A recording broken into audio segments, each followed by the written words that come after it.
I didn't grow up in a house with guns. I don't hunt. I personally abhor hunting. But I was given a gun by a friend when I was 21 to carry in my purse for self-defense, and I was taught how to use it. A couple of years ago, my parents and I went to a cafeteria in Texas on a bright sunny day. We weren't in a dark alley where we weren't supposed to be. And as you all know the story, this madman drove his truck through the window. And he began shooting. Well, immediately, my father and I got down on the floor and put the table up in front of us. And this guy kept shooting. And you're thinking, well, what could it be? Is it a robbery? That's the first thing that generally comes to mind. And he keeps shooting. It took me a good 45 seconds to realize that this man wasn't there to commit a robbery. He wasn't there for a hit. He was there to simply shoot as many people as he possibly could. When I finally realized what was occurring, I thought, I got him.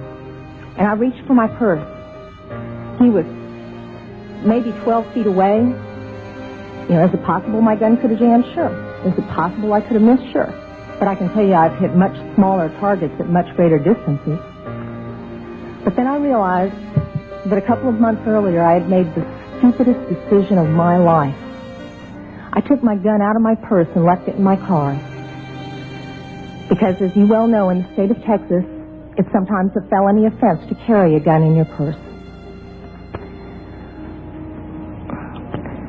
I can tell you that I'm not mad at the guy that did this.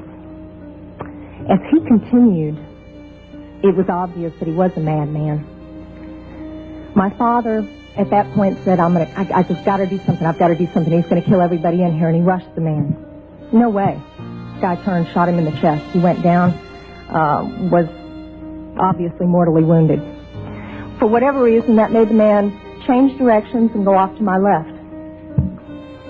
Shortly thereafter, someone at the back of the restaurant broke out a window. When I saw what looked like an opportunity to escape, I turned around and I grabbed my mother by the shirt and I said, come on, we've got to run, we've got to get out of here. And then my feet grew wings and I was out the back window.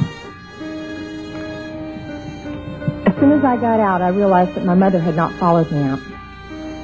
And as I learned from the police officers, she had crawled over to where my father was and cradled him until the guy got back around to her, put the gun to her head. She looked up at him, put her head down, and he pulled the trigger. My parents had just had their 47th wedding anniversary. She wasn't going anywhere. As I mentioned, I'm not really mad at the guy that did this. And I'm certainly not mad at the guns that did this. They didn't walk in there by themselves and pull their own triggers. The guy that did it was a lunatic. That's like being mad at a rabid dog.